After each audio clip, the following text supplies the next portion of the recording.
بسم اللہ الرحمن الرحیم۔ السلام علیکم۔ اللہم صلی علی محمد وعلی آل محمد کما صلیت علی ابراہیم وعلی آل ابراہیم انک حمید مجید۔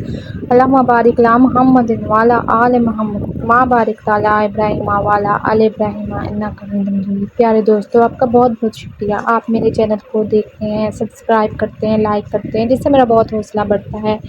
آج میں آپ کے لیے حضرت جبرائیل علیہ السلام کی سریعت رفتار کا واقعہ پیش کروں گی۔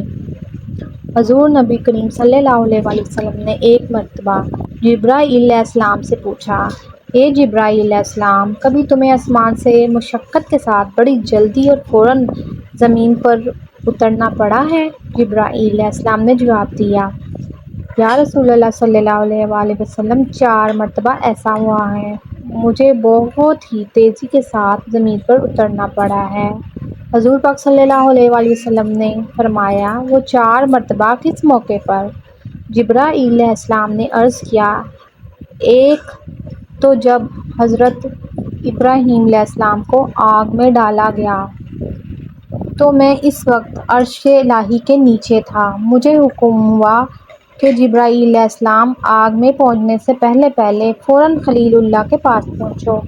چنانچہ میں بہت تیزی کے ساتھ خلیل اللہ کے پاس پہنچا۔ دوسری بار جب حضرت اسماعیل علیہ السلام کی گردن پر چھری رکھ دی گئی تو مجھے حکم ہوا کہ چھری چلنے سے پہلے ہی زمین پر پہنچو اور چھری کو الٹا دو۔ چنانچہ میں چھری چلنے سے پہلے ہی زمین پر پہنچ گیا اور چھری کو چلنے نہ دیا۔ تیسری مرتبہ جب حضرت یوسف علیہ السلام کو کنویں کی تہہ تک پہنچنے سے پہلے زمین پر پہنچو اور کنویں سے ایک پتھر نکال کر حضرت یوسف علیہ السلام کو اس پر بٹھا کر آرام سے بٹھا دو۔ چنانچہ میں نے ایسا ہی کیا۔ اور چوتھی مرتبہ، یا رسول اللہ صلی اللہ علیہ وآلہ وسلم، جب کافروں نے حضور پاک صلی اللہ علیہ وآلہ وسلم کا دندان مبارک شہید کیا تو مجھے حکم ہوا کہ فوراً زمین پر پہنچو اور حضور پاک صلی اللہ علیہ وآلہ وسلم کے دندان مبارک کا خون زمین پر نہ گرنے دو اور زمین پر گرنے سے پہلے ہی وہ خون اپنے دونوں ہاتھوں میں لے لو۔ یا رسول اللہ صلی اللہ علیہ وآلہ وسلم، خدا نے مجھے فرمایا تھا، جبرائیل، اگر میرے محبوب صلی اللہ علیہ وآلہ وسلم کا یہ خون زمین پر گر گیا تو قیامت تک زمین پر نہ کوئی سبزی اگے گی، نہ ہی کوئی سبزہ اور نہ ہی کوئی درخت۔ چنانچہ میں بڑی تیزی کے ساتھ زمین پر پہنچا اور حضور صلی اللہ علیہ وسلم کے خون مبارک کو اپنے ہاتھ میں لے لیا۔ حضرت داتا گنج بخش علی حجویری رحمۃ اللہ علیہ السلام کشف المجید میں روایت کرتے ہیں کہ جس رات حضرت ذو النون مصری کا انتقال ہوا، کسی کو خبر نہ تھی کہ آج رات ان کا انتقال ہو گیا ہے۔ اس ایک رات شہر بغداد کے 70 اولیاء کو تاجدار کائنات صلی اللہ علیہ وآلہ وسلم کی زیارت ہوئی اور ہر ایک نے دیکھا حضور پاک صلی اللہ علیہ وآلہ وسلم تشریف لائے ہیں۔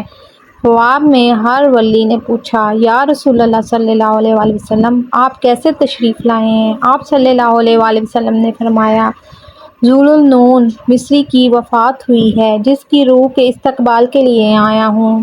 دنیا داڑیں مار مار کر روتی ہوئی صبح اٹھی تو اس کی خبر ہوئی کہ یہ ذو النون مصری کے کسی مقام و مرتبے کے حامل تھے، مگر وہ دنیا سے جا چکے تھے۔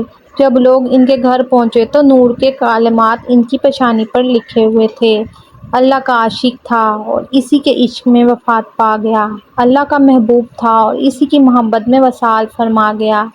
سخت گرمی کے دن تھے، ان کا جنازہ اٹھایا گیا، اطراف سے ہزاروں اور لاکھوں پرندے جمع ہو گئے، انہوں نے پر جوڑ کر سائبان بنا کر سایہ کر دیا۔ اللہ چاہتا تو بادلوں کے ذریعے بھی سایہ کر دیتا، مگر بادلوں سے سایہ کرتا تو کئی نہ ماننے والے کہتے، بادل تو آتے ہی رہتے ہیں، مگر اللہ نے بادلوں کے ذریعے سایہ نہیں کروایا بلکہ پرندوں کے ذریعے اس طرح سایہ کروایا کہ ان پرندوں نے پروں سے پر ملا کر سائبان بنا دیا اور نیچے ذو النون مصری کا جنازہ جاتا تھا اور اوپر پرندوں کا سائبان جاتا تھا۔ سبحان اللہ۔ اگر آپ کو یہ باتیں اچھی لگی ہو تو پلیز میرے چینل کو سبسکرائب، لائک اور شیئر ضرور کیجیے گا۔